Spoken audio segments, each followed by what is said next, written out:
to eliminate the grave threats posed to America by this terrible terrorist regime. President Donald ট্রাম্পের সতর্কবার্তা উপেক্ষা করে Saudi আরবে ফের ড্রোন নিক্ষেপ করেছে ইরান। এবার হামলা করা হয়েছে রাজধানী রিয়াদ ও এর সংলগ্ন উপশহর আল খারিজে।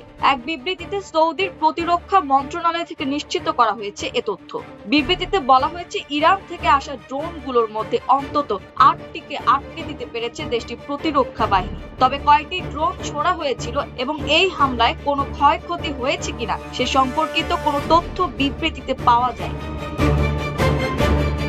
এর আগে মঙ্গলবার ভোরে সৌদি আরবের রাজধানী রিয়াদে অবস্থিত যুক্তরাষ্ট্রের দূতাবাসে 2টি ড্রোন হামলা করে ইরান। তখন বিষয়টি নিশ্চিত করে সৌদির প্রতিরক্ষা মন্ত্রণালয় দাবি করে হামলায় অবকাঠামোগত ক্ষয়ক্ষতি খুবই কম হয়েছে।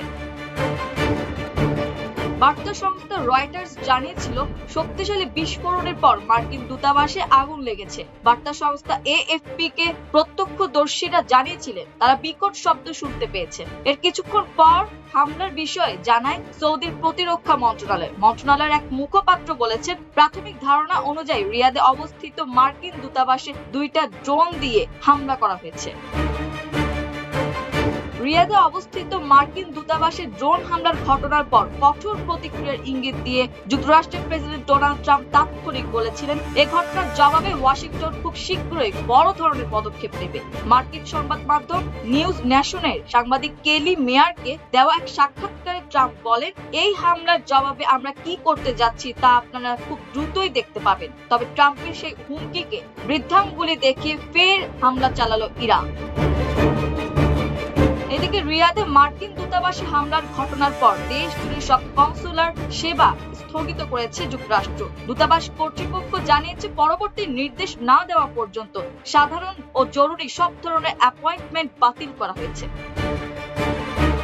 United States embassy in Riyadh এক বিবৃতিতে জানায় রিয়াদ, জেদ্দা ও দাহারান সহ বিভিন্ন মিশনে মঙ্গলবার শেল্টার ইন প্লেস নির্দেশনা কার্যকর রয়েছে। অর্থাৎ কর্মীদের নির্দিষ্ট স্থানে অবস্থান করতে বলা হয়েছে এবং বাইরে যাতায়াত সীমিত করা হয়েছে। বিবৃতিতে আরো বলা হয় দূতাবাসের স্থাপনায় হামলার কারণে পরবর্তী নির্দেশ না দেওয়া পর্যন্ত কেউ দূতাবাস এলাকায় আসবেন না। একই সঙ্গে সৌদি আরবে অবস্থানরত মার্কিন নাগরিকদের ব্যক্তিগত নিরাপত্তা পরিকল্পনা বজায় রাখার পরামর্শ দেওয়া হয়েছে। মধ্যপ্রাচ্যের সাম্প্রতিক উত্তেজনার মধ্যে কূটনৈতিক স্থাপনাগুলো বাড়তি নিরাপত্তার ঝুঁকিতে রয়েছে বলে বিশ্লেষকদের ধারণা। আঞ্চলিক সংঘাত ও পাল্টাপাল্টি হামলার জেরে বিদেশি মিশনগুলো সতর্ক অবস্থানে রয়েছে। মাল্টিমিডিয়া ডেস্ক, আমার দেশ।